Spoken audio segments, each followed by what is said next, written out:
Hello बच्चों, कैसे हैं आप लोग। तो बेटा अब आपके साथ हम डिस्कस कर रहे हैं कंप्लीट रिवीजन बायोलॉजी का, जिसमें सारे के सारे मोस्ट एक्सपेक्टेड क्वेश्चंस, सारे के सारे मोस्ट रिपीटेटिव पीवाईक्यूज आपको बताने वाला हूँ। अभी भी अगर आपने बहुत ज़्यादा कुछ नहीं पढ़ा है तो आप सिर्फ ये 1 घंटे का वीडियो कर लीजिए, ये सारे क्वेश्चन अटेम्प्ट कर लीजिए। ऑलरेडी फिजिक्स और केमिस्ट्री का 1-1 घंटे का वीडियो मैं आप लोगों के साथ पहले ही डिस्कस कर चुका हूँ। तो अभी हम स्टार्ट कर रहे हैं live process and control and coordination से। उसके बाद हम डिस्कस करेंगे heredity and how do organisms reproduce. ये 25 क्वेश्चन आपकी पूरी बायो को कवर कर देंगे, आपको इसके बाद कुछ करने की ज़रूरत नहीं रहेगी। तो चलिए स्टार्ट करते हैं। पहला क्वेश्चन है what is double circulation and why separation of right and left side of heart is useful, how does it help in birds and mammals. तो सबसे पहले करेंगे बेटा what is double circulation. Simple सी डेफिनेशन आपको देनी है, जैसा कि नाम बता रहा है वैसे ही हमें डेफिनेशन लिखनी है। Passing of blood twice through heart during one circulation. ये बॉडी में एक बार सर्कुलेट होने में जो ब्लड है वो हार्ट के थ्रू 2 बार पास होता है, इसलिए इस प्रोसेस को क्या कहा जाता है बच्चों, double circulation. Is it clear to everyone. चलिए अब अगर हम बात करें तो जो बर्ड्स हैं और मैमल्स हैं बच्चों, उनमें 4 चैम्बर्ड हार्ट होता है। आप सबको याद होगा 4 चैम्बर्ड हार्ट होता है। आप में से कितनों को पता है कि बर्ड और मैमल्स के अलावा और किस ऑर्गेनिज्म में 4 चैम्बर्ड हार्ट होता है, तो प्लीज कमेंट सेक्शन में बताइए। फिशेज में 2 चैम्बर्ड हार्ट होता है और सिंगल सर्कुलेशन को कहा जाता है। बाकी सारे ऑर्गेनिजम्स में डबल सर्कुलेशन देखने को मिलता है, वेदर दे आर हैविंग 3.5 और 4 चैम्बर्ड हार्ट। तो यहां पर अगर ह्यूमन बींग्स की मैं बात करूं तो 2 साइड होती हैं, left and right side of the heart. तो मैं दोनों को अलग अलग कलर से रिप्रेजेंट कर रहा हूं। ये लेफ्ट साइड है तो left auricle, left ventricle, and this is right side तो right auricle and right ventricle. Clear. तो सेपरेशन हो गया, इधर बाइकस्पिड वॉल मिलेगा जबकि राइट साइड में ट्राइकस्पिड वॉल प्रेजेंट होता है। ये वॉल बच्चों को प्रिवेंट करते हैं back flow of the blood. ठीक है। तो जो लंग्स हैं वहां से पल्मोनरी वेन ऑक्सीजनेटेड, जिसको हम प्योर ब्लड भी कहते हैं, वो कैरी करती है and it is pass to left auricle. Left auricle से बाइकस्पिड वॉल के थ्रू ये लेफ्ट वेंट्रिकल में जाता है और वहां से ओर्टा के थ्रू बच्चों ये बॉडी पार्ट में पहुंच जाता है, सर्कुलेट हो जाता है। अब जब बॉडी पार्ट में जाएगा तो यहां पर ऑक्सीजन हो जाएगी consume, utilise by the cells और CO2 यहां पे मिक्स हो गई। अब CO2 मिक्स होने की वजह से ये ब्लड कैसा हो गया, इंप्योर या डीऑक्सीजनेटेड ब्लड। अब इस डीऑक्सीजनेटेड ब्लड को कलेक्ट कर लेते हैं सुपीरियर एंड इंफीरियर वेना केवा की हेल्प से from upper and lower body parts. और सुपीरियर और इंफीरियर वेना केवा बच्चों इस इंप्योर डीऑक्सीजनेटेड ब्लड को पास करेंगे to the right auricle. Right auricle से ये ट्राइकस्पिड वॉल के हेल्प से राइट वेंट्रिकल में चला जाएगा और राइट वेंट्रिकल इसको कैरी करेगा with the help of pulmonary artery to the lungs for purification. Is it clear. तो ये तो होता है डबल सर्कुलेशन। अब ये कैसे हेल्पफुल है बर्ड्स में और मैमल्स में। देखिए एक तो आप यहां पे देख पा रहे हैं, it prevents mixing of pure and impure blood. Clear to everyone. It prevent mixing of oxygenated and deoxygenated blood. And secondly higher animals की एनर्जी रिक्वायरमेंट्स भी हाई होती हैं, तो उसकी एफिशिएंसी को इंक्रीज करने में हेल्प करता है। It increases efficiency of birds and mammals to fulfil their energy requirements. तो ये डबल सर्कुलेशन आप एक्सप्लेन करोगे, अलग से भी आ सकता है। What is double circulation, what is importance of double circulation. Is it clear now. चलिए नेक्स्ट क्वेश्चन की तरफ चलते हैं। सेकंड क्वेश्चन है एक्सप्लेन करना है आपको ग्लूकोज का ब्रेकडाउन इन एब्सेंस और स्टोरेज ऑफ ऑक्सीजन। बहुत इंपॉर्टेंट क्वेश्चन है। एक बार फिर से देखिए बेटा, 2 तरह का रेस्पिरेशन होता है, आपको सबको याद होगा, एरोबिक एंड अनएरोबिक। अगर ऑक्सीजन की प्रेजेंस में रेस्पिरेशन प्रोसेस होती है तो उसको कहते हैं एरोबिक। अगर ऑक्सीजन की एब्सेंस है या लैक है temporary, then it is known as anaerobic respiration. तो होगा क्या यहां पर देखिए, जो ग्लूकोज है जो कि प्लांट में स्टोर था स्टार्च की फॉर्म में, वो पायरुविक एसिड या पायरुवेट में कन्वर्ट हो जाता है। पायरुवेट एसिड या पायरुवेट में 6 कार्बन कंपाउंड था, ये 3 कार्बन कंपाउंड है तो इसके 2 मॉलिक्यूल्स बनते हैं। ये प्रोसेस हो गई साइटोप्लाज्म में। अब कंडीशनल हो गया सारा काम। अगर ऑक्सीजन प्रेजेंट है, एरोबिक कंडीशंस हैं, तो इसका ब्रेकडाउन हो जाएगा CO2 और H2O में and 38 ATP molecules are produced. ये हायर ऑर्गेनिजम्स में एनर्जी रिक्वायरमेंट को फुलफिल करने की प्रोसेस है। लेकिन अगर ऑक्सीजन नहीं है, there is lack of oxygen, तो क्या होगा, ऑक्सीजन के एब्सेंस में क्या होगा, अनएरोबिक कंडीशंस हो गई, ये वाली कंडीशंस हो गई ना बच्चों, तो ये लैक्टिक एसिड बना देगा। और ये टेम्पररी कंडीशन होती है हमारे मसल्स में, जिसको हम कहते हैं मसल फटीग। Muscular cramps. आपने देखा होगा ना, कई बार फास्ट रनिंग करते हैं, बहुत दिनों के बाद एक्सरसाइज करते हैं, तो हमारी बॉडी पार्ट्स में, मसल्स में पेन होने लग जाता है, लेकिन धीरे धीरे जैसे वो लैक्टिक एसिड सोलिबलाइज होता है बच्चों, वो कंडीशन रिलीज हो जाती है। तो ये वही कंडीशन है, और यहाँ पे सिर्फ 2 ATP मॉलिक्यूल्स प्रोड्यूस होते हैं।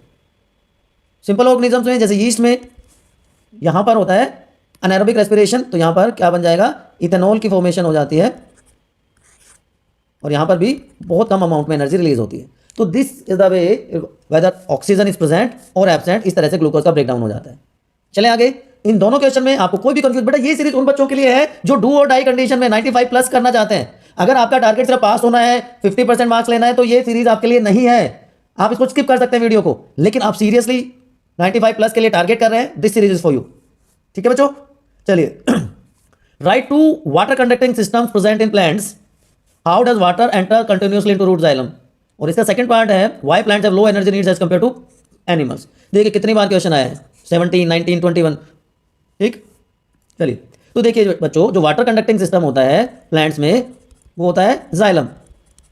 जाइलम में होते हैं ट्रैकिड्स एंड वेसल्स।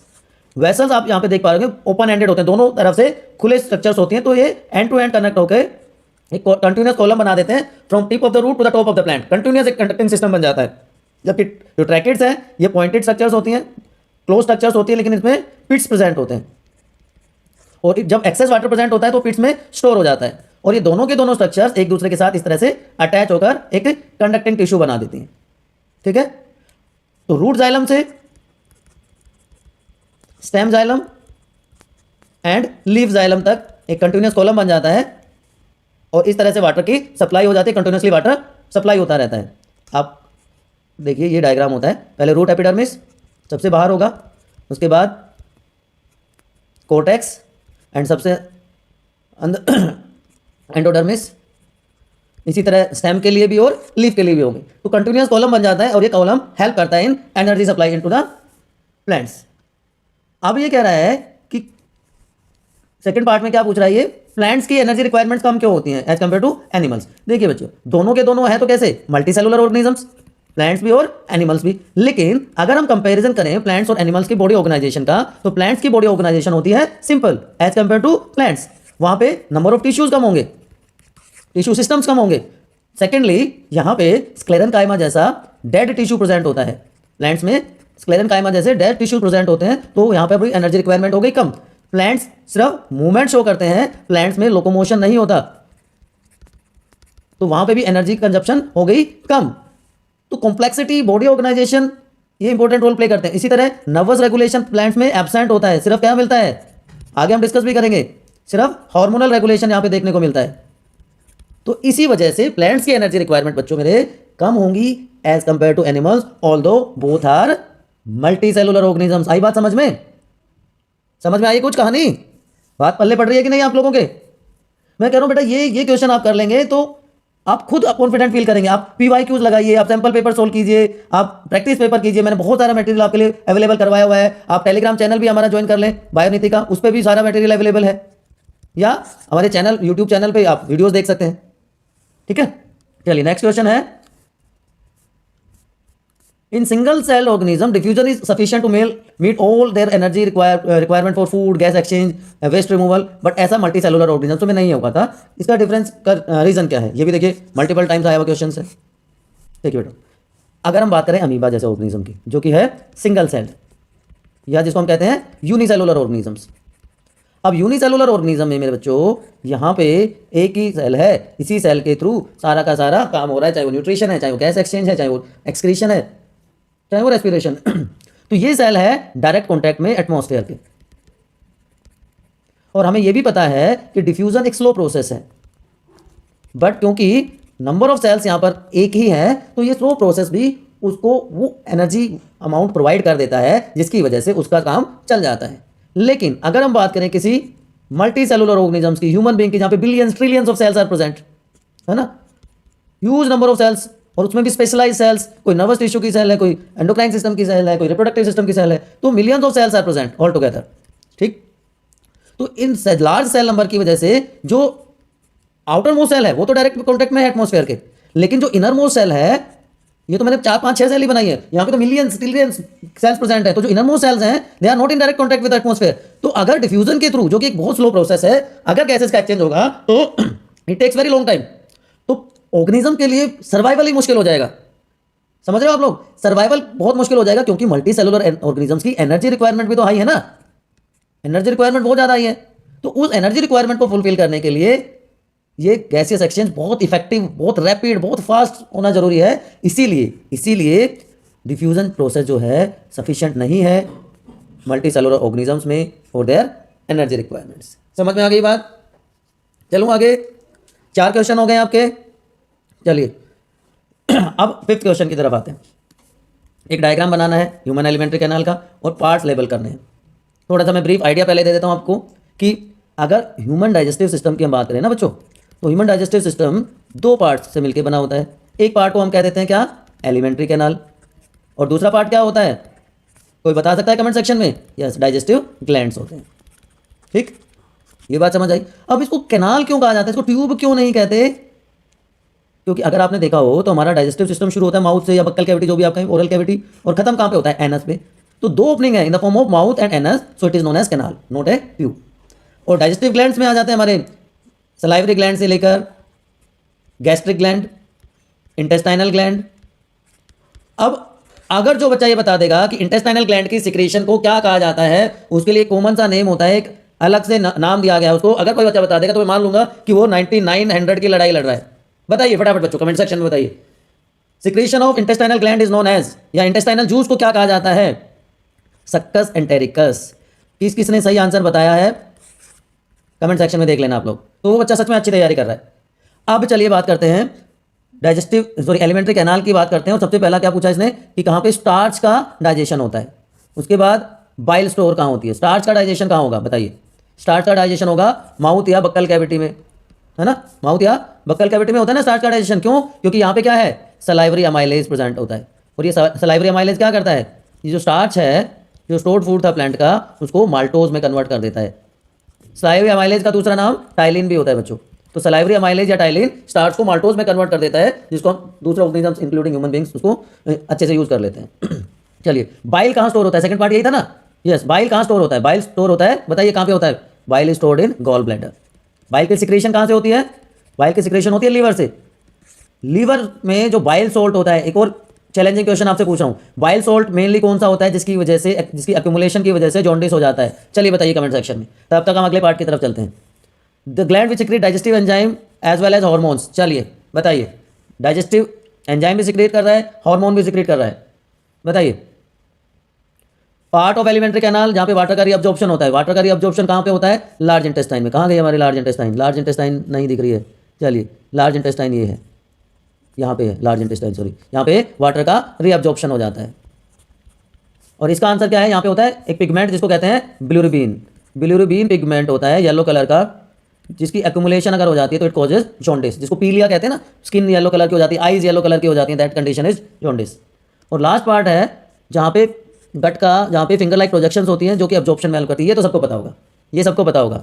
ये हो गई हमारी स्मॉल इंटेस्टाइन। यहाँ पे विलाई प्रेजेंट होते हैं जो कि सरफेस एरिया इंक्रीज कर देते हैं for absorption of the food substances. तो ये 5 इंपॉर्टेंट क्वेश्चंस, 5 हो गए कि 4 हुए हैं? 5 हो गए, जस्ट 5 इंपॉर्टेंट क्वेश्चंस। कौन से चैप्टर के थे? कौन से चैप्टर के थे? लाइफ प्रोसेस के। कोई भी कंफ्यूजन है प्लीज आप लोग बता दीजिए मुझे फटाफट, अदरवाइज हम चलते हैं सेकंड पार्ट की तरफ, जो कि क्या है? Control and coordination. तो कंट्रोल एंड कोऑर्डिनेशन का पहला क्वेश्चन है मेरे बच्चों, एक प्लांट हार्मोन का आपको नाम बताना है जो कि बेंडिंग प्लांट की शूट की बेंडिंग के लिए हेल्पफुल है। When it is expose to unidirectional light, how does it promote phototropism? तो 2 वर्ड पहले बात कर लेते हैं। पहले तो प्लांट का नाम है ऑक्सिन।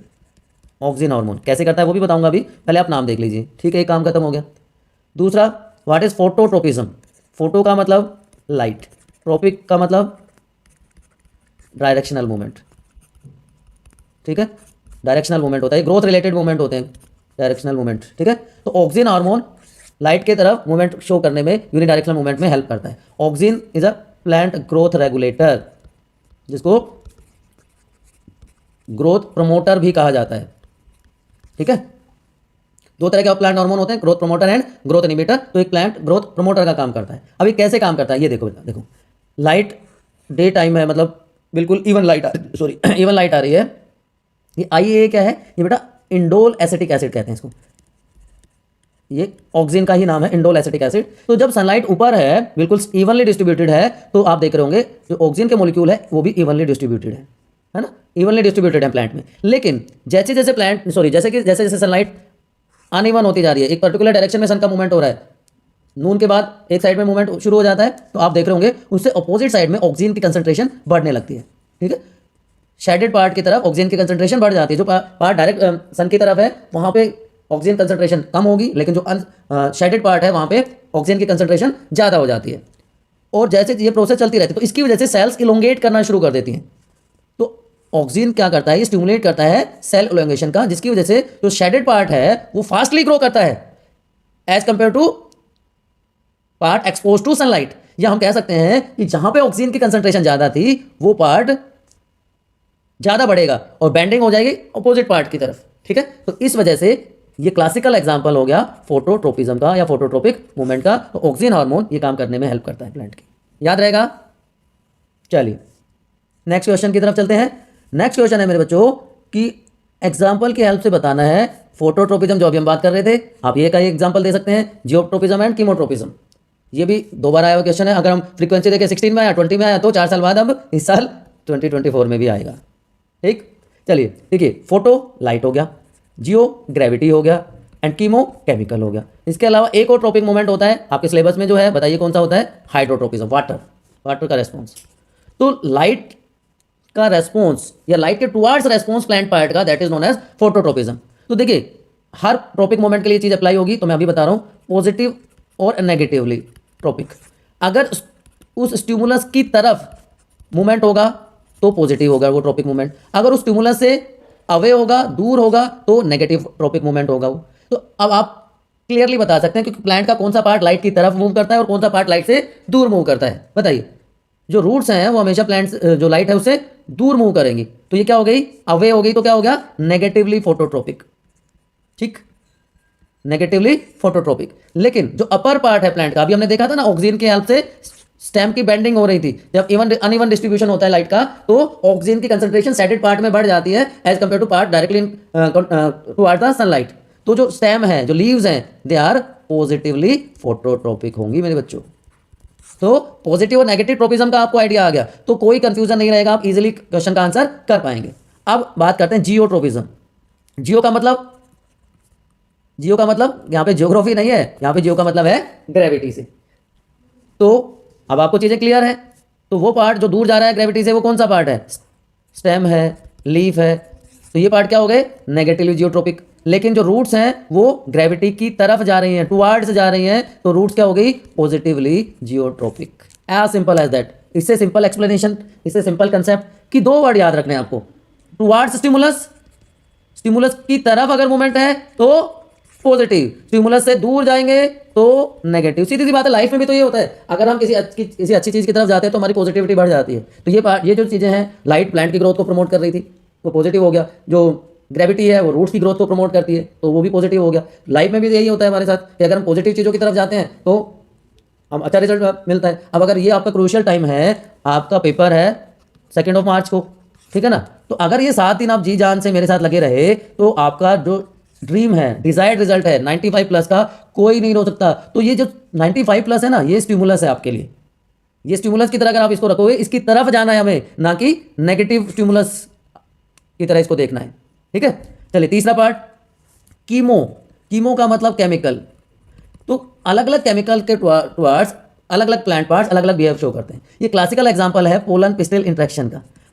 हमने पढ़ा है रिप्रोडक्शन चैप्टर में कि पर्टिकुलर स्पीशीज का जो पोलन ग्रेन है, जो मेल गैमीट है, वो एक उसी स्पीशीज की स्टिग्मा पे आकर स्टिक करता है। तो इसका मतलब पोलन पिस्टिल इंटरेक्शन क्या है, स्पीशीज स्पेसिफिक है ना, स्पीशीज स्पेसिफिक इंटरेक्शन हो गया ये। तो the movement of plant in response to a chemical stimulus is known as chemotropism. तो जो उसी स्पीशीज पे आके अगर वो स्टिक करेगा तो ही तो पोलन ट्यूब की फॉर्मेशन होगी। ये पोलन ट्यूब कब बनेगी, जब स्पीशीज स्पेसिफिक होगा, उसी स्पीशीज का पोलन ग्रेन हो, उसी स्पीशीज के स्टिग्मा पे आकर स्टिक कर जाए, then only this pollen tube formation takes place. तो ये क्या हो गया, पॉजिटिव कीमोट्रोपिज्म। ठीक, लेकिन जो बाकी पार्ट है, नीचे का पार्ट है, ओवरी है, वो क्या है, वो उसके पार्ट्स रेस्पॉन्स शो नहीं कर रहा, तो वो क्या हो गया, नेगेटिव कीमोट्रोपिज्म।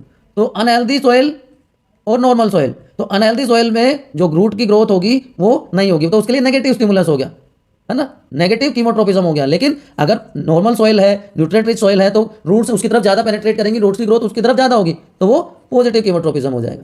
ठीक, यहाँ पर भी आप देख सकते हो कि टुवार्ड्स द केमिकल तो positive, away from the stimulus, away from the chemical, यहाँ पे जो केमिकल है वो क्या काम कर रहा है, स्टिमुलस का काम कर रहा है। तो स्टिमुलस की तरफ हुआ तो पॉजिटिव, स्टिमुलस से दूर हुआ तो नेगेटिव। ठीक, चले आगे, चलो मित्रों चलते हैं हम अगले क्वेश्चन की तरफ। The question for the day is, आपको क्रॉस सेक्शन बनाना है ह्यूमन ब्रेन का। ये थोड़ा सा पिक्चर क्लियर नहीं आई है ना, चलिए कोई बात नहीं, आपको बताते हैं सारे पार्ट्स। देखिए 3 पार्ट होते हैं ब्रेन के, फोर ब्रेन, जिसको प्रोजेंसिफेलोन कहते हैं, प्रोजेंसिफेलोन। प्रोजेंसिफेलोन में क्या क्या आता है, सबसे पहले आता है olfactory lobes, olfactory lobes, paired structures होती हैं जो कि स्मेल से रिलेटेड होंगी, फंक्शन भी मैं बताता जा रहा हूँ, ठीक है, सेंस ऑफ स्मेल। उसके बाद cerebrum, cerebrum is largest part of human brain. ठीक, तो एक हो गया सेरेब्रम, एक हो गया क्या, ऑल्फैक्टरी लोब, और तीसरा क्या हो गया, थैलेमस। तो थैलेमस का ऊपर का पार्ट एपिथैलेमस और हाइपोथैलेमस, आप हाइपोथैलेमस याद रख लीजिए, आपका काम चल जाएगा। अब जो इस सेरेब्रम है या जो ब्रेन है हमारा पूरा का पूरा एक प्रोटेक्टिव कवरिंग से कवर्ड होता है, जिसको क्या कहते हैं, क्रेनियम या स्कल। इसके अलावा आप में से किसी को पता है तो प्रोटेक्टिव कवरिंग और कौन सी होती है ह्यूमन ब्रेन में, क्रेनियम के अलावा? कोई बच्चा बताए कमेंट सेक्शन में, या मुझे ही बताना पड़ेगा? चलिए मैं बताता हूँ अगली स्लाइड में। तो ये फोर ब्रेन के पार्ट हो गए। उसके बाद आ जाता है मिड ब्रेन। मिड ब्रेन में बच्चों 2 बंडल्स होते हैं नर्व फाइबर्स के, जिनको कहते हैं corpora quadrigemina and crura cerebri या सेरेब्रल पेडंकल। ये बंडल है नर्व फाइबर्स के। और जो सबसे पीछे का पार्ट होता है ये मीजेंसिफेलोन कहलाता है। मिड ब्रेन को क्या कहते हैं, मीजेंसिफेलोन। ये प्रोजेन था, ये मीजेंसिफेलोन। और लास्ट वाला पार्ट जो हाइंड ब्रेन है उसको कहते हैं रोम्बोसिफेलोन, रोम्बोसिफेलोन। इसमें क्या आ जाएगा, cerebellum, second largest part, medulla and pons. ठीक, तो ये ब्रेन के पार्ट हो गए जो सेंट्रल नर्वस सिस्टम का पार्ट है ब्रेन और स्पाइनल कॉर्ड में। तो ब्रेन की हमने बात कर ली। अब मैं बताता हूं जो आप पूछना चाह रहे थे। यस, प्रोटेक्टिव कवरिंग को कहते हैं मेनिंजेस। ठीक है, 3 होती हैं। सबसे पहले ड्यूरा मैटर, उसके बाद arachnoid membrane and third one is pia mater. ये प्रोटेक्टिव कवरिंग्स होती हैं जो ब्रेन को एक्स्ट्रा प्रोटेक्शन प्रोवाइड करती हैं। लेकिन में भरा होता है एक फ्लूइड जिसको हम कहते हैं सेरेब्रोस्पाइनल फ्लूइड या CSF। ये CFS फ्रिक्शन को रिड्यूस करता है, ब्रेन को इंटैक्ट रखने में हेल्प करता है। अब फंक्शन की बात करें तो ओल्फैक्टरी लोब का फंक्शन है, मैंने आपको बता दिया था। उसके बाद आता है सेरेब्रम, जो लार्जेस्ट पार्ट है, मेन थिंकिंग ऑर्गन या थिंकिंग साइट। चाहे वो IQ की बात हो, चाहे वो डिसीजन मेकिंग की बात हो, है ना, चाहे वो लॉजिकल थिंकिंग हो, सारे के सारे काम कौन करता है, सेरेब्रम। स्मॉल ब्रेन भी कहा जाता है इसको। और इसमें 4 लोब्स होती हैं, frontal, temporal, occipital and parietal lobe. Her lobe में स्पेसिफिक एसोसिएशन एरियाज होते हैं जो कि एक पर्टिकुलर फंक्शन को रेगुलेट करते हैं। याद रहेगा आपको, specific areas for specific functions. ठीक है, ये तो बात होगी फोर ब्रेन की। मिड ब्रेन में मैंने बताया बंडल ऑफ नर्व फाइबर्स होते हैं, तो हियरिंग और विजन में हेल्प करते हैं। And last one is, third part is hind brain, जिसमें सबसे पहले आ जाता है सेरेबेलम। सेकंड लार्जेस्ट पार्ट है, ये हमारी बॉडी का बैलेंस मेंटेन करता है, इक्विलिब्रियम मेंटेन करता है। पोन्स में रेस्पिरेशन का रेगुलेटरी सेंटर होता है। और मेडुला ऑब्लॉंगेटा जो बच्चों, वो इनवॉलेंट्री फंक्शंस को रेगुलेट करने का काम करता है रेस्पिरेशन के साथ साथ। चाहे वो कफिंग है, चाहे वो वोमिटिंग है, स्नीजिंग है, ये सारे के सारे जो इन्वॉलेंट्री फंक्शंस हैं उनको, उनके जो रेगुलेटरी सेंटर्स होते हैं वो मेडुला ऑब्लॉंगेटा में होते हैं। तो ये तीनों पार्ट हो गए ब्रेन के। मेनिंजेस की हमने बात कर ली। अभी भी कोई कंफ्यूजन है तो बता दीजिए मुझे। उसके बाद है feedback mechanism regulate hormonal regulation. बहुत बहुत इंपॉर्टेंट क्वेश्चन है। एक एग्जांपल लिया हमने इंसुलिन हार्मोन का। देखिए दोनों तरह का रेगुलेशन होता है, पॉजिटिव रेगुलेशन भी होता है और नेगेटिव रेगुलेशन भी होता है। होम्योस्टेटिस का मतलब होता है एक लेवल को मेंटेन रखना। हमारी बॉडी में होम्योस्टेटिस होता है कि हम इंटरनल बॉडी टेम्परेचर मेंटेन रख सकते हैं। यहाँ पे बॉडी में ग्लूकोज लेवल जो है 90 मिलीग्राम पर 100 ml होता है, तो वो सेट पॉइंट है, वो आइडियल कंडीशन है।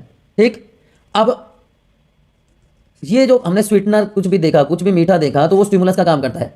तो बॉडी में ब्लड ग्लूकोज का लेवल बढ़ जाता है। तो क्या करेगा, जो हमारी बॉडी में पैनक्रियाज की बीटा सेल्स हैं वो इंसुलिन हार्मोन सिक्रीट करती हैं। अल्फा सेल से तो क्या सिक्रीट होता है, ग्लूकागोन सिक्रीट होता है, और बीटा सेल्स क्या करती हैं, इंसुलिन हार्मोन रिलीज करेंगी, उसका लेवल बढ़ा देंगी। अब ये इंसुलिन क्या करेगा, ये ब्लड सेल्स में उसका अपटेक हो जाएगा, ठीक है।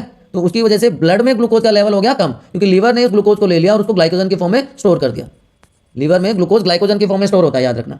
तो ब्लड में ग्लूकोज का लेवल हो गया कम, ब्लड ग्लूकोज लेवल डिक्रीज हो गया। तो अब मैसेज आएगा ब्रेन को कि भाई ब्लड में ग्लूकोज का लेवल कम हो गया है, तो इसको बढ़ाओ। तो इसको बढ़ाना तो क्या हो गया, नेगेटिव, कम होता है तो उसको बढ़ाना पड़ेगा, ठीक है।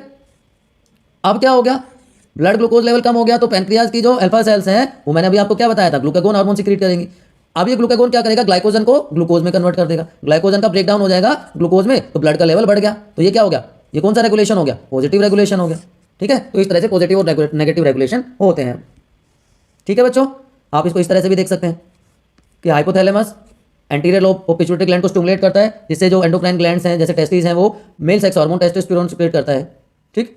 अब ये नेगेटिव रेगुलेशन करेगा कि टेस्टोस्टेरोन का लेवल बढ़ गया तो कम हो गया, तो मैसेज बचेगा एंटीरियर पिट्यूटरी को, तो बढ़ा देगा, अगर बढ़ा हुआ है तो उसको घटा देगा। तो दोनों तरह का रेगुलेशन होता है, नेगेटिव फीडबैक भी और पॉजिटिव फीडबैक भी।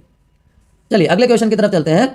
Name the part of human brain which control voluntary, already मैंने आपको बता दिया, ऑलरेडी मैं आपको बता चुका हूं। चलिए मैं आपको बता रहा था 4 लोब्स होती हैं, कौन कौन सी लोब होती हैं, parietal lobe, frontal, parietal, temporal and occipital lobe. और इन लोब्स में क्या होते हैं, इन लोब्स में होते हैं एसोसिएशन एरियाज, और ये एसोसिएशन एरियाज पर्टिकुलर फंक्शन को रेगुलेट करने का काम कर रहे हैं। जैसे मैं बता रहा था आपको टेम्परेचर, टेस्ट, टच, मूवमेंट, वो सारा parietal lobe, visual signal occipital lobe. तो आपने सुना होगा कि कहते हैं कि सर के पीछे नहीं मारना चाहिए, कहते हैं छोटा दिमाग होता है, वो छोटा दिमाग नहीं होता बेटा, एक्चुअली वहाँ पे क्या होता है, विजुअल सिग्नल्स के लिए एसोसिएशन एरियाज होता है। तो कई बार वहाँ पे चोट लगने से आई साइट पे चली जाती है। टेम्पोरल लोब मेमोरी से रिलेटेड होती है, प्लानिंग ऑर्गेनाइजेशन के लिए फ्रंटल लोब होती है, ठीक है। तो ये सारे एसोसिएशन एरियाज हैं फॉर ब्रेन, इनको रेगुलेट करती है। तो ये क्या हो गए, सारे के सारे वॉलेंट्री फंक्शंस हैं। और इनवॉलेंट्री फंक्शन के लिए हमारा मेडुला ऑब्लंगेटा, चाहे वो रेस्पिरेशन का रिदम सेंटर हो, या आप रेस्पिरेशन याद कर लो, चाहे वो कफिंग है, वोमिटिंग है, स्नीजिंग है, ये सारे के सारे जो इन्वॉलेंट्री फंक्शंस हैं उनको, उनके जो रेगुलेटरी सेंटर्स होते हैं वो कहाँ पे होते हैं, हमारे ब्रेन के मेडुला ऑब्लंगेटा में। समझ आ गई बात, ठीक है। तो ये 5 क्वेश्चन किसके हो गए आपके, 5 question chapter control and coordination, ठीक। 5 क्वेश्चन हमने लाइव प्रोसेस के देखे, 5 क्वेश्चन हमने कंट्रोल कोऑर्डिनेशन के देखे। इन 10 क्वेश्चन में बेटा बार बार पूछ रहा हूँ, कोई कंफ्यूजन, कोई समस्या, प्लीज़ बताओ, कमेंट सेक्शन में बता दीजिए। और जो क्वेश्चन मैंने पूछे उनके आंसर आपने नहीं बताए तो अभी भी आप आंसर दे सकते हो। और ये यहाँ पर मैं जो आपको बता रहा था, आंसर्स की डिटेल्ड एक्सप्लेनेशन आपको यहाँ पे मिल जाएगी। क्वेश्चन नंबर 1 डबल सर्कुलेशन वाला, ठीक है, उसका रीजन सेपरेशन का, आपको अगर आंसर लिखने में प्रॉब्लम आती है तो आप यहाँ से कॉपी कर सकते हैं। ग्लूकोज का ब्रेकडाउन पाथवे यहाँ से आप लिख सकते हैं, ठीक है। जाइलम में ट्रैकेट और वेसल्स होते हैं जो कि कंडक्टिंग टिश्यू होते हैं वाटर के लिए। उसके बाद प्लांट्स की एनर्जी रिक्वायरमेंट्स कम थी, उसकी बात हमने करी थी कि प्लांट, हाँ एक और पॉइंट आप ऐड कर सकते हो उसमें, क्योंकि प्लांट ऑटोट्रोपिक है तो अपनी एनर्जी फूड खुद प्रिपेयर कर लेते हैं। तो मूवमेंट और लोकोमोशन का डिफरेंस मैंने बताया था। डेड सेल्स क्रेलन काइमा होती है।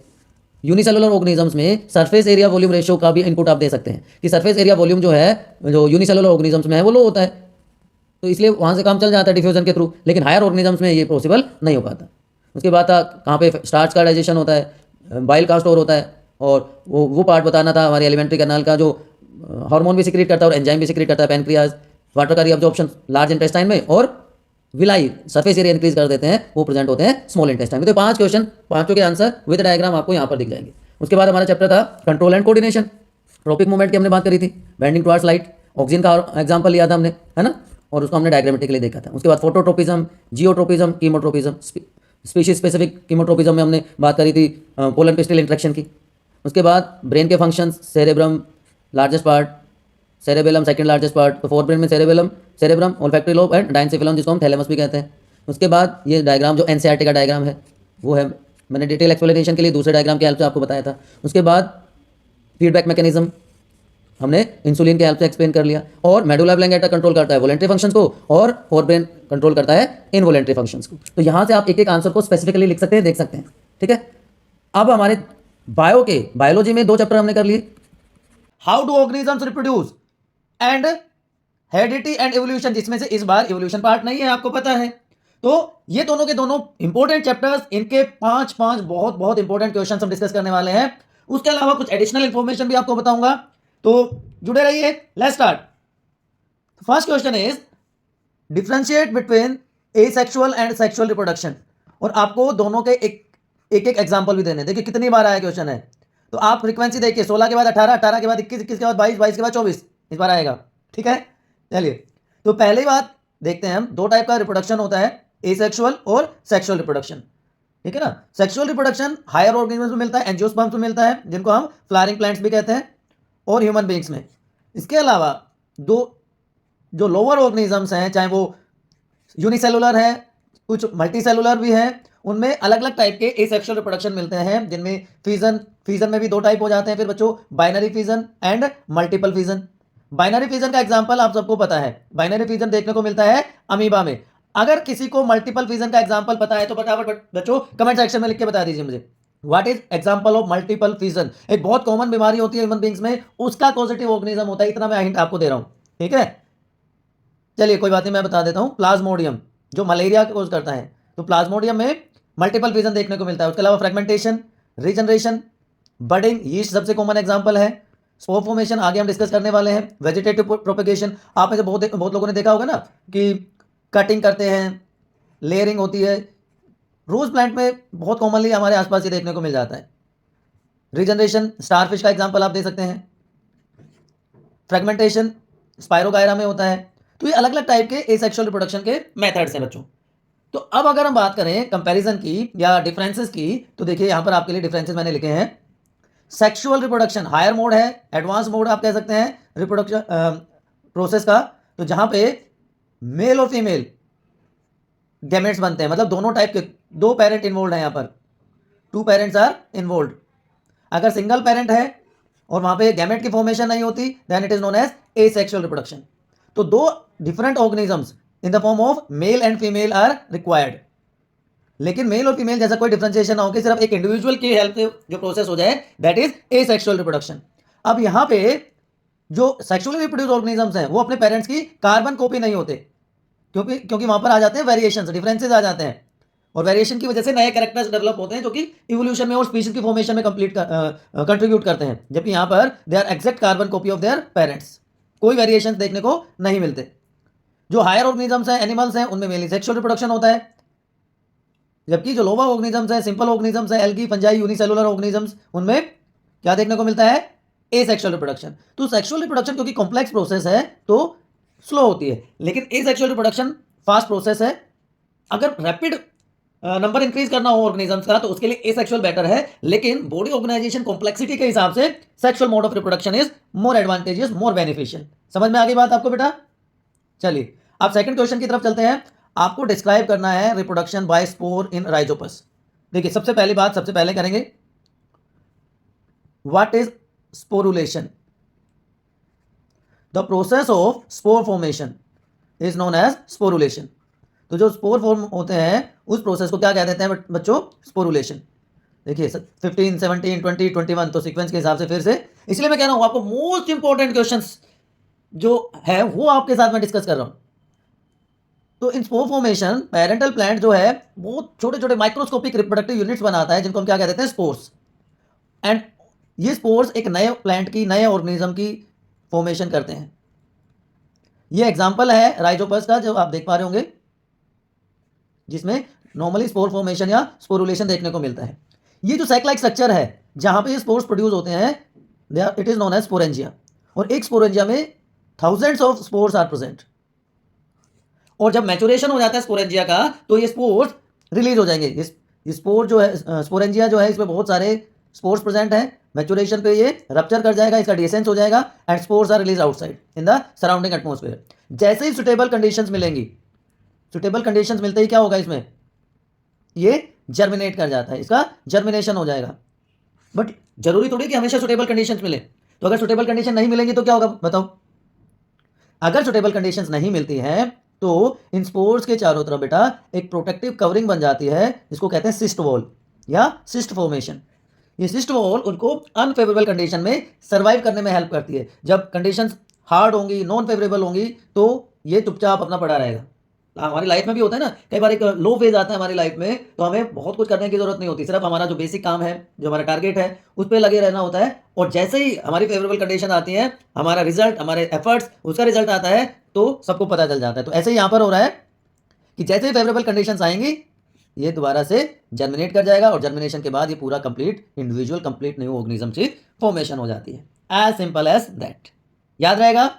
दोनों क्वेश्चन में कोई कंफ्यूजन है? ठोको कमेंट में डाउट।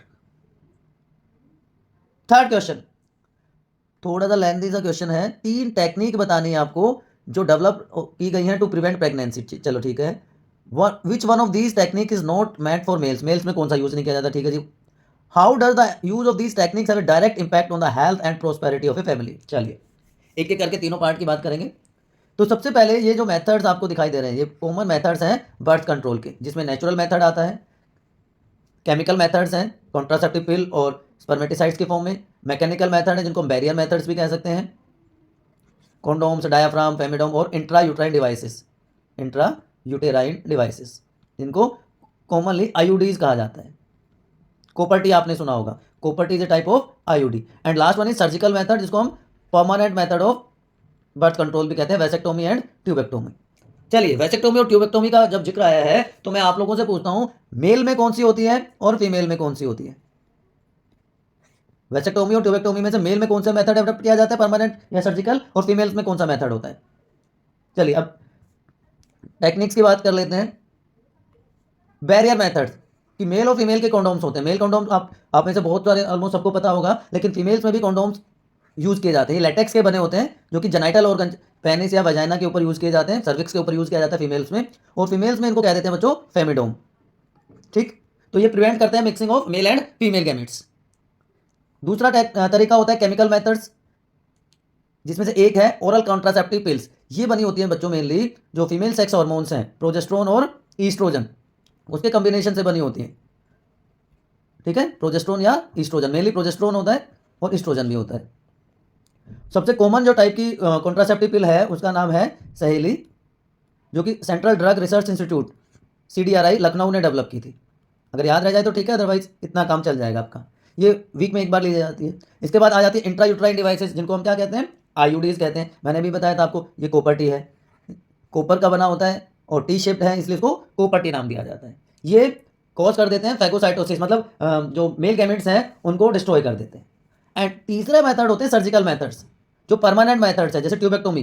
ट्यूबेक्टोमी होता है फीमेल्स में। ट्यूब देखिए, फेलोपियन ट्यूब किस में होगी, इससे आप याद रख सकते हो, फेलोपियन ट्यूब का एक पार्ट कट करके इस तरह से और उसको ज्वाइन कर दिया जाता है, जिसकी वजह से जो फीमेल गैमीट है, जो एग सेल है, वो यहाँ तक एम्पुलर रीजन में नहीं पहुंचेगी। और एम्पुलर रीजन में होता है फर्टिलाइजेशन, कि अगर वेजाइनल ट्रैक के थ्रू स्पर्म्स यहाँ पे पहुंच जाए और इधर से एक्सेल यहाँ पे पहुंच जाए, ये एम्पुलर रीजन है, यहाँ पे अगर दोनों का फ्यूजन हो जाता है तो फर्टिलाइजेशन होता है। एक नंबर में इंपॉर्टेंट क्वेश्चन आ सकता है, where does fertilisation occurs in human female? तो एम्पुलर रीजन में फर्टिलाइजेशन होता है बेटा। और इसी तरह मेल्स में उस टेक्निक को क्या कहते हैं? वैसेक्टोमी। वैसा डिफरेंस को कट करके बांध दिया जाता है। अब इन मेथड्स में अगर हम बात करें कि मेल्स में कौन सा यूज नहीं किया जाता, तो ओरल कॉन्ट्रासेप्टिव पिल्स मेल्स में यूज नहीं होती हैं। और तीसरा पार्ट था कि, तीसरा पार्ट क्वेश्चन का क्या था कि ये टेक्निक कैसे इंपैक्ट करती है हमारी डे टू डे लाइफ को। देखो बेटा, पॉपुलेशन एक्सप्लोजन एक सीरियस थ्रेट है। जिस स्पीड से पॉपुलेशन बढ़ रही है किसी भी स्टेट की, किसी भी कंट्री की, तो रिसोर्सेज तो लिमिटेड है ना, तो उसकी वजह से बहुत सारी प्रॉब्लम अराइज हो जाती हैं, फूड की, शेल्टर की, मेडिकल फैसिलिटीज़ की, ये सारी की सारी प्रॉब्लम्स अराइज होती हैं। इसी तरह अगर फैमिली बेसिस पे बात करें, तो अगर एक स्मॉल फैमिली है तो इकोनॉमिकल अपलिफ्टमेंट होता है, इकोनॉमिक कंडीशन अच्छी होती है, बच्चों को बेटर फैसिलिटीज अवेलेबल होती हैं, तो ये direct day to day life को भी इम्पैक्ट करती हैं हमारे, इसीलिए ये मेथड्स बहुत ज़रूरी हैं। और India is one of the first country जिसने immediately after independence family planning programme को स्टार्ट कर दिया था 1951 में। तो इसकी इंपॉर्टेंस आप समझ सकते हो, लेकिन इंप्लीमेंटेशन अच्छे से नहीं हो पाया। And we are the largest country in the world population wise, हमने चाइना को भी पीछे छोड़ दिया, आप मुझे पता होगा, है ना। तो ये मेथड्स हैं, मेल्स में कॉन्ट्रासेप्टिव पिल्स, ओरल पिल्स नहीं यूज की जाती और डायरेक्ट इंपैक्ट करते हैं हमारी डे टू डे लाइफ को। आप चीज समझ में आ गई होंगी। नेक्स्ट क्वेश्चन, डायग्राम बनाना है आपको ह्यूमन फीमेल रिप्रोडक्टिव सिस्टम का और पार्ट्स को लेबल करना है। ये बना बनाया डायग्राम है, आपकी हेल्प के लिए, आपकी नॉलेज के लिए मैं भी बना देता हूँ, ठीक है ना। This is female reproductive system ये आगे का पार्ट क्या कहलाता है आपको नहीं पता होगा, इसको कहते हैं फिम्बरी, फिंगर लाइक प्रोजेक्शंस हैं, ठीक है। ये सारी चीज़ें यहीं हैं। दिस इज सर्विक्स, ये वजाइनल कैनाल है, वजाइनल ओपनिंग जिसको आप कह सकते हो। ये यहाँ पर क्या होती हैं, ओवरीज होती हैं। ये वाला पार्ट पूरा फैलोपियन ट्यूब कहलाता है, यहाँ से लेके यहाँ तक ये यूट्रस होता है, ठीक। अब देखिए क्वेश्चन की तरफ चलते हैं, क्वेश्चन क्या कह रहे हैं। चलिए, तो आपको बताना है, ये डायग्राम आपने बना लिया, ठीक है जी, बहुत अच्छी बात है। वो पार्ट बताना है विच प्रोड्यूसेस एग। चलिए बताइए, प्राइमरी सेक्स ऑर्गन, वो ऑर्गन जो गैमेट फॉर्मेशन करता है उसको कहते हैं प्राइमरी सेक्स ऑर्गन।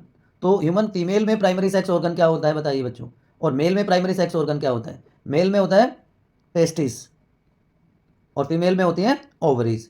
ओवरी जो फीमेल गैमेट प्रोड्यूस करते हैं उसको कहते हैं एग सेल, और मेल जो मेल में जो गैमेट्स प्रोड्यूस होते हैं उनको क्या कहते हैं, स्पर्म्स। चलिए, ये काम हो गया कि ओवरीज वो स्ट्रक्चर है जो कि एग सेल या फीमेल गैमेट को प्रोड्यूस करते हैं, प्राइमरी सेक्स ऑर्गन है।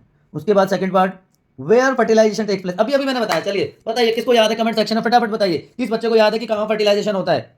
अभी मैंने बताया था, ये वाला पार्ट सारा का सारा, ये वाला सारा का सारा पार्ट क्या कहलाता है, फैलोपियन ट्यूब, है ना।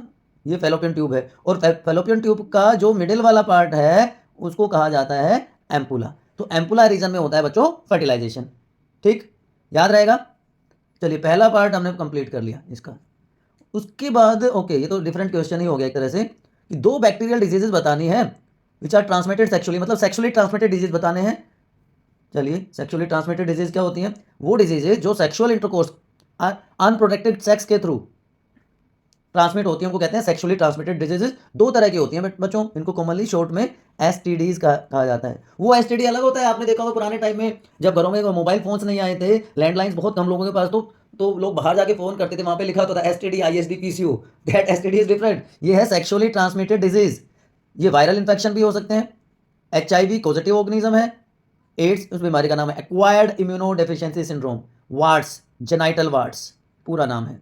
इसी तरह बैक्टीरियल पूछा है आपसे, तो गोनोरिया और सिफिलिस, इन दोनों की हम बात करेंगे। गोनोरिया एंड सिफिलिस दो कॉमन सेक्सुअली ट्रांसमिटेड डिजीजेस हैं। लेकिन आपकी इंफॉर्मेशन के लिए बता रहा हूं, वायरल जो इन्फेक्शंस हैं वो ट्रीट नहीं होते, एड्स का ट्रीटमेंट आज तक नहीं मिला है। आप में से किसको पता है एचआईवी की फुल फॉर्म बता दीजिए एक बार जरा, फिर आगे चलते हैं।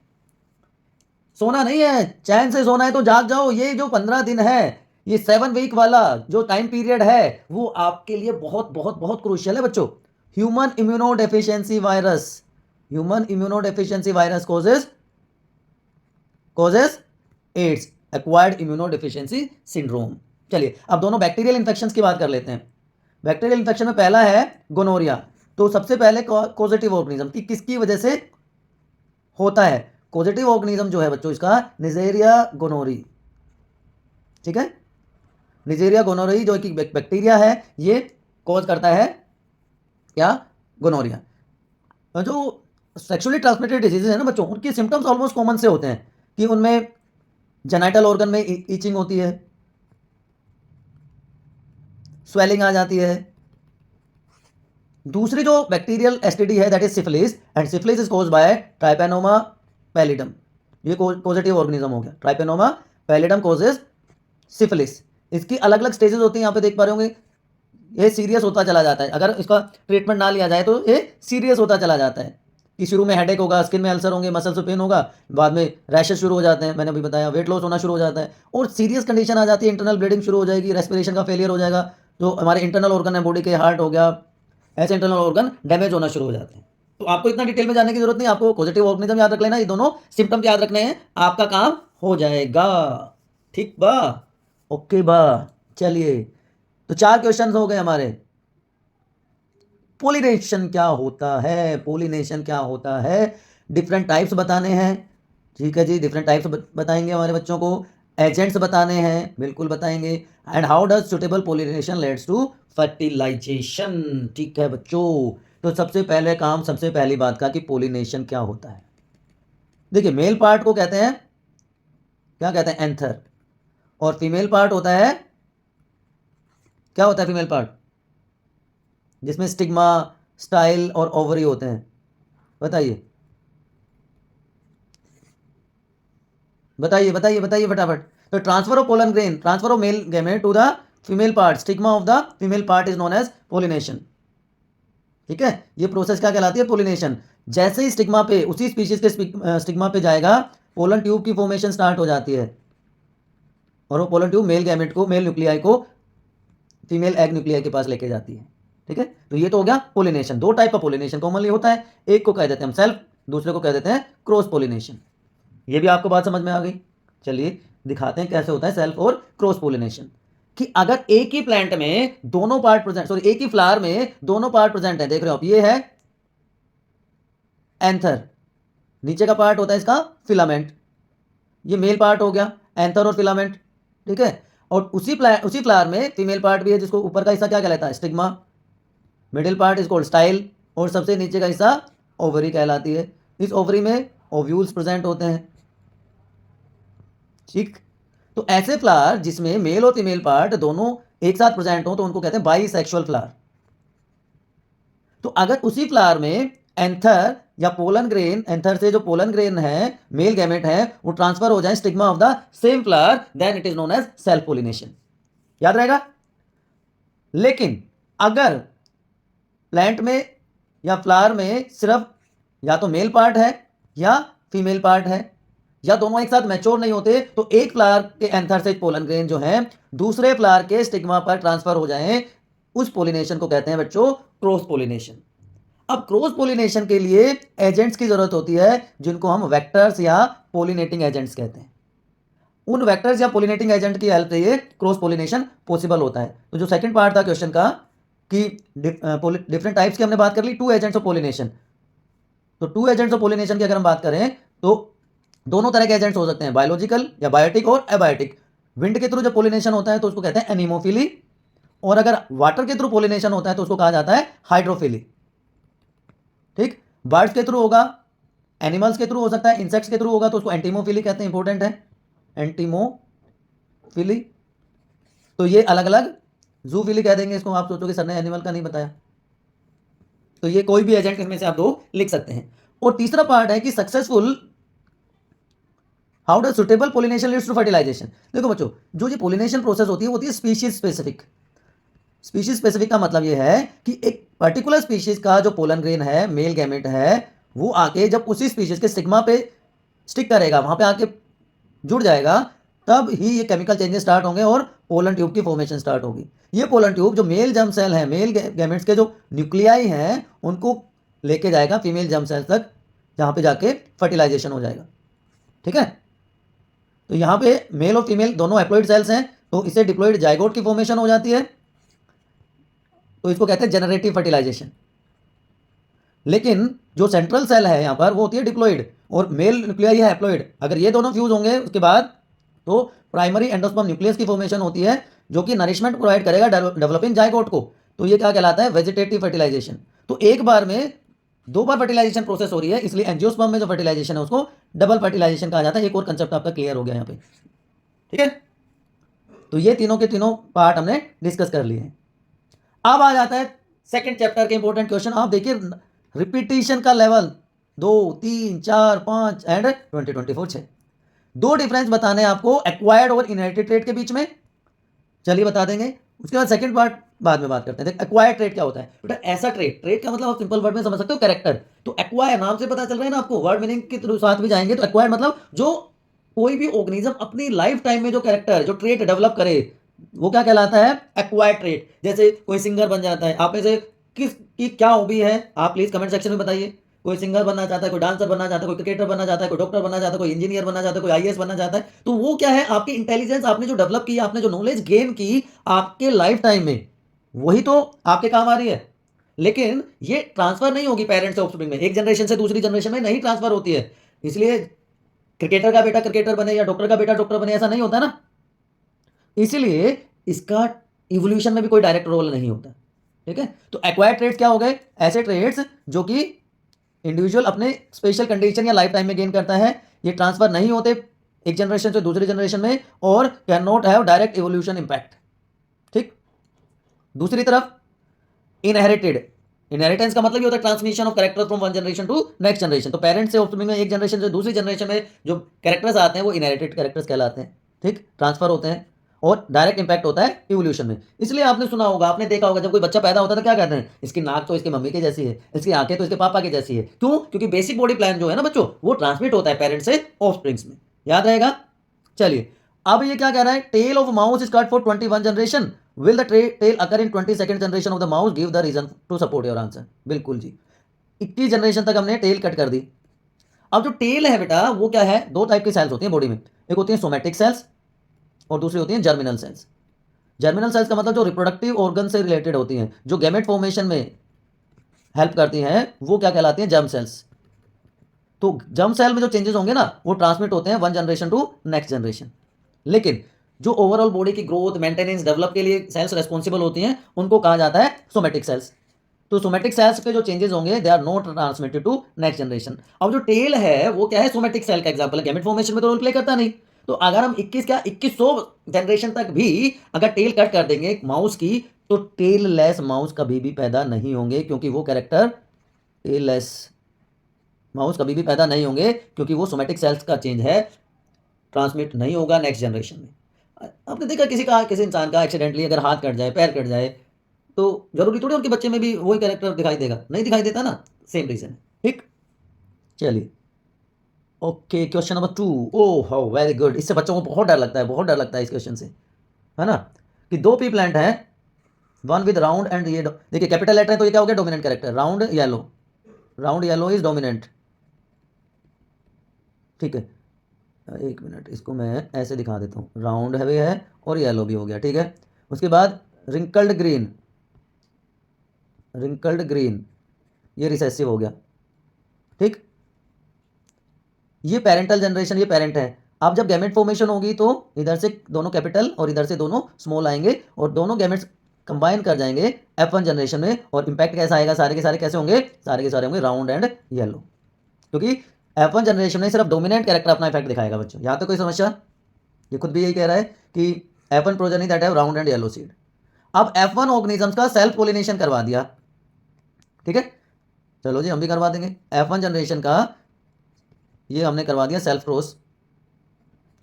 तो क्या कह रहा है कि नए कैरेक्टर आएंगे कि नहीं आएंगे, देख लेंगे जी।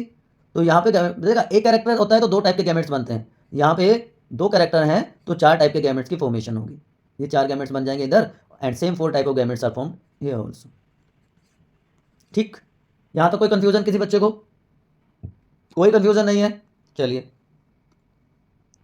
तो राउंड येलो, ये देखिए ये चार टाइप के गैमेट्स की फॉर्मेशन हुई। अब हमें करना क्या है, इनका कॉम्बिनेशन कर देना है, इनका कॉम्बिनेशन कर देना है, ये रहा। तो जहां पे भी कैपिटल आर आपको मिल जाएगा ना बच्चों, वो कैसे होंगे, राउंड होंगे, वो होंगे राउंड। ये राउंड येलो, कैपिटल आर या कैपिटल वाई हो जाएगा तो येलो, ये R R Y Y, and this will be R R Y Y, and this one more R R Y Y, ये स्मॉल वाई, ये सारे क्योंकि कैपिटल आर है तो यहाँ पे सारे कैसे होंगे, राउंड येलो होंगे। तो यहाँ पे हम लिख देते हैं राउंड येलो की, जो कि पेरेंटल कैरेक्टर था। यहाँ पे भी क्या हो जाएगा, कैपिटल आर है, ये भी राउंड येलो हो जाएगा। यहाँ पे भी कैपिटल आर आ गया, कैपिटल वाई आ गया, राउंड येलो हो जाएगा, ये भी राउंड येलो। अब इसको देखते हैं, यहाँ पे भी क्या आ रहा है, आर आ रहा है, तो राउंड तो रहेगा लेकिन येलो की जगह क्या हो जाएगा, ग्रीन हो जाएगा। यहाँ पे आर कैपिटल है, राउंड तो रहेगा, और कैपिटल वाई भी है तो ये फिर से राउंड येलो हो गया। यहाँ पे राउंड है लेकिन दोनों स्मॉल वाई हैं तो राउंड ग्रीन हो जाएगा। ये round, yes round, round yellow, फिर से राउंड येलो हो गया। ये दोनों स्मॉल, राउंड की जगह क्या आ जाएगा, रिंकल्ड, लेकिन वाई कैपिटल है तो रिंकल्ड येलो हो गया। ठीक है, जहां पे भी आपको कंफ्यूजन आए बच्चों बता देना, स्मॉल आर जहां पे आ जाएगा वो रिंकल्ड रहेगा, वाई कैपिटल है तो येलो हो गया, R R round round, and Y capital नहीं स्मॉल है तो राउंड येलो, ये राउंड येलो, और यहाँ पे दोनों स्मॉल आर है और स्मॉल वाई है तो रिंकल्ड ग्रीन हो जाएगा। तो जब आप इनको काउंट करोगे तो रेशो आएगी 9:3:3:1।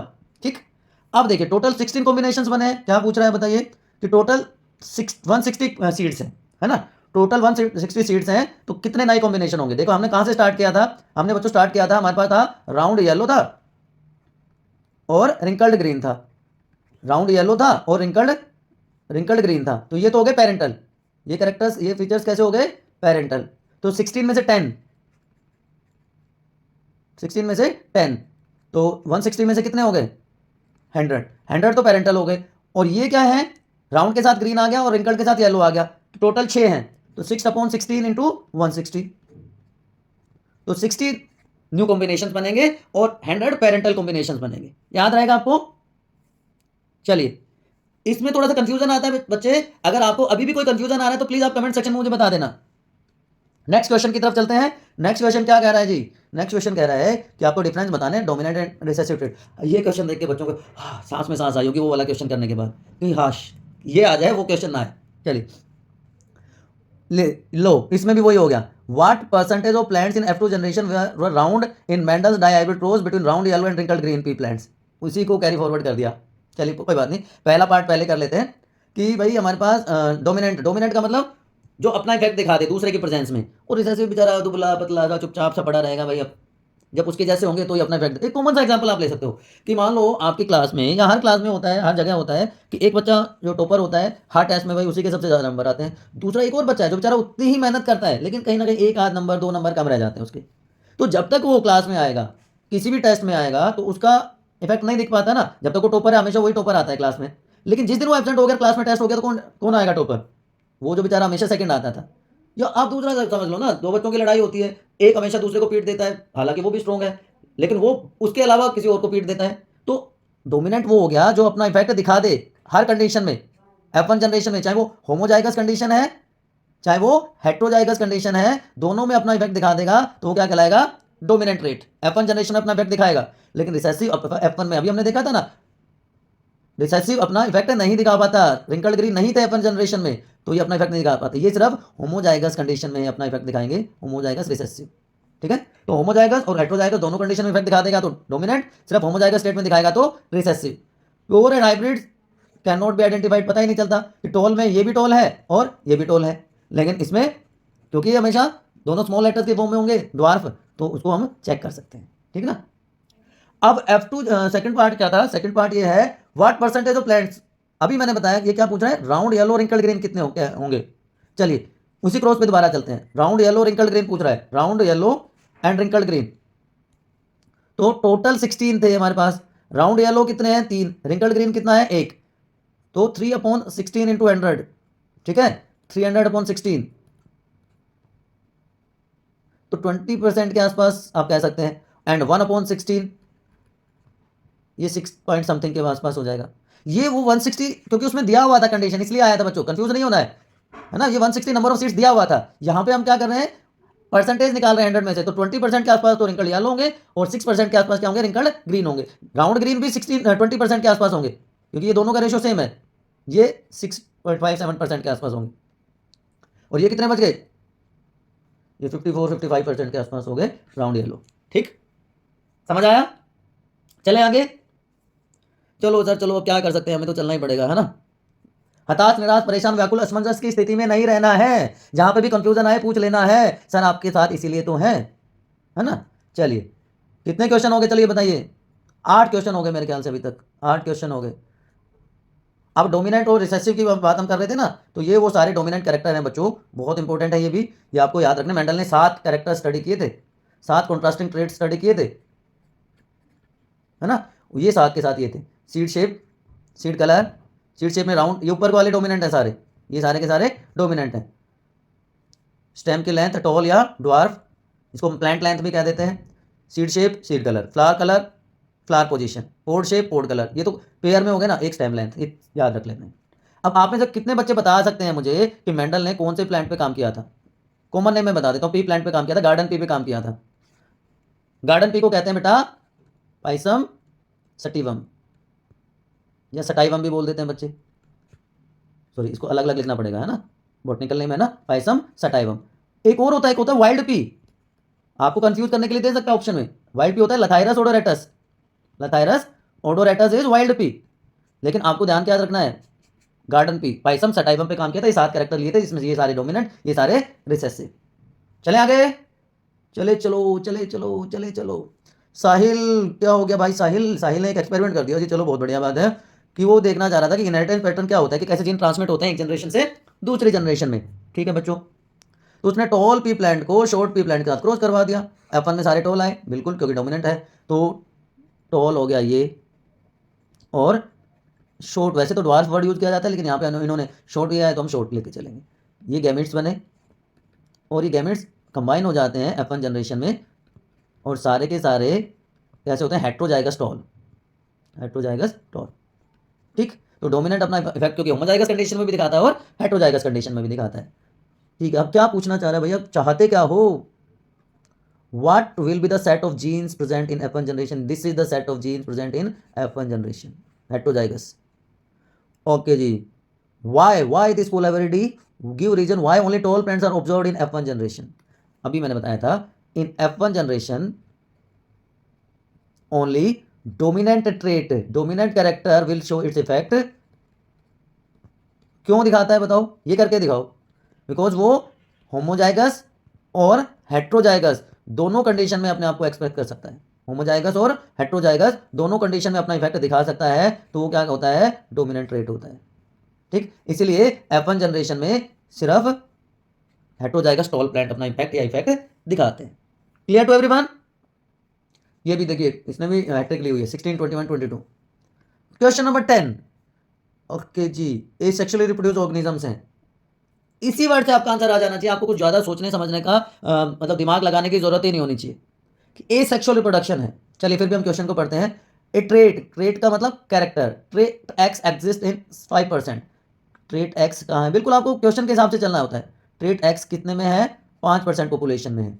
And trait Y in 70%। चलिए जी, trait Y in 70% of the population, same population. Which of the two traits is likely to have arisen earlier? Give reason for this. इससे आसान क्वेश्चन आ सकता है बच्चों? आ सकता है तो बताइए। इससे आसान क्वेश्चन नहीं हो सकता, नहीं हो सकता, नहीं हो सकता मेरे बच्चों, बिल्कुल भी नहीं हो सकता।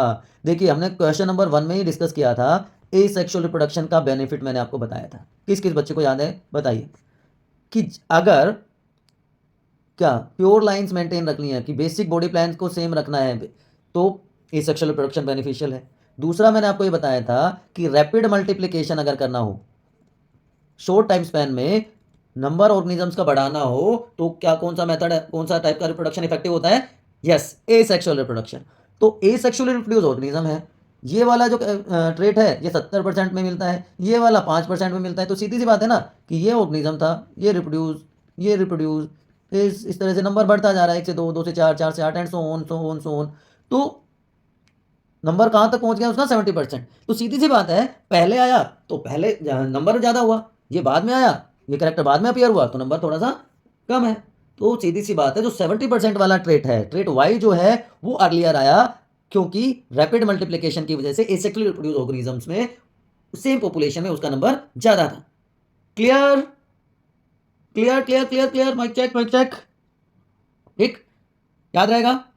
ठीक, चलिए, तो ये आपके 10 क्वेश्चन थे। इसके अलावा एक काम और करना है आपको, मेल रिप्रोडक्टिव सिस्टम का डायग्राम भी आपको देख लेना है। एक क्वेश्चन बनता है 7 सेल्ड 8 न्यूक्लियाई स्टेज, उसको भी आपको देखना है। All the rarest of rarest chances हैं। जेनेटिक्स में मेंडल के लॉज में मोनो हाइब्रिड क्रॉस और dihybrid cross, monohybrid और dihybrid. Dihybrid already मैं बता चुका हूँ, दो कैरेक्टर एक साथ स्टडी किए जाए तो उसको कहते हैं डाई हाइब्रिड, और एक बार में एक कैरेक्टर को स्टडी करते हैं तो मोनो हाइब्रिड। मोनो हाइब्रिड में जीनोटाइप रेशो होती है बच्चों 1:2:1, और फिनोटाइप रेशो होती है 3:1। जबकि डाई हाइब्रिड क्रॉस में जीनोटिपिक रेशो अगर आपको याद रह जाए तो वेल एंड गुड, आपके सिलेबस का पार्ट नहीं है, लेकिन फिनोटिपिक रेशो आपको याद होनी चाहिए, अभी हमने निकाल के देखी थी। तो ये इन दोनों लॉज की एक्सप्लेनेशन आपको लिखनी आनी चाहिए। ठीक है, ये आपके लिए नोट्स मैंने प्रोवाइड कर दिए, जो आंसर्स हैं सारे क्वेश्चंस के, ये सारे आप यहाँ पे देख पा रहे होंगे। क्वेश्चन नंबर 1, ए सेक्सुअल और सेक्सुअल रिप्रोडक्शन का डिफरेंस, राइजोपस में spore formation, barrier methods, surgical methods, oral contraceptive pills. उसके बाद क्वेश्चन नंबर 4 था फीमेल रिप्रोडक्टिव सिस्टम का डायग्राम। उसके बाद था जो बैक्टीरियल इन्फेक्शंस हैं, गोनोरिया और सिफिलिस की हमने बात करी थी। Pollination, self, cross and pollinating agents, बहुत सारे हैं, कोई भी आप लिख सकते हो। इसी तरह जेनेटिक्स चैप्टर, हेरिडिटी चैप्टर में से इनहेरिटेड ट्रेट और एक्वायर्ड ट्रेट क्या होते हैं। पी प्लांट वाला एक्सपेरिमेंट हमने क्रॉस हमने करके देखा था, जिसमें रेशो आई थी ना 9:3:3:1, ये वाली रेशो आई थी। ये डायहाइब्रिड क्रॉस था, 2 कैरेक्टर स्टडी किए थे। देन डोमिनेंट ट्रेट और रिसेसिव ट्रेट का डिफरेंस। तो बेटा ये सेक्सुअल रिप्रोडक्शन वाले ऑर्गेनिज्म का जो 70% वाले लास्ट क्वेश्चन हमने किया कि कौन सा पहले आया था ट्रेट, तो ये सारे के सारे क्वेश्चंस हैं। इनकी डिटेल एक्सप्लेनेशन का वीडियो जो है आपके चैनल बायोनीति पर अवेलेबल है, @बायोनीति अगर आप डालेंगे यूट्यूब पर तो आप सीधा चैनल से कनेक्ट हो जाएंगे। तो बच्चों अब हमने कंप्लीट साइंस का रिवीजन कर लिया विद मोस्ट एक्सपेक्टेड PYQs। जैसा कि आप देख सकते हो पहले कंप्लीट फिजिक्स हमने 1 घंटे का किया, उसके बाद 1 घंटा केमिस्ट्री का रिवीजन किया, और आज के वीडियो में हमने कंप्लीट बायो के रिवीजन का अंतिम प्रहार खत्म कर दिया है। अभी भी अगर आपको कोई डाउट है, कोई कन्फ्यूजन है, तो प्लीज़ फील फ्री, आप अपने कमेंट सेक्शन में लिख सकते हैं। Keep studying, good luck.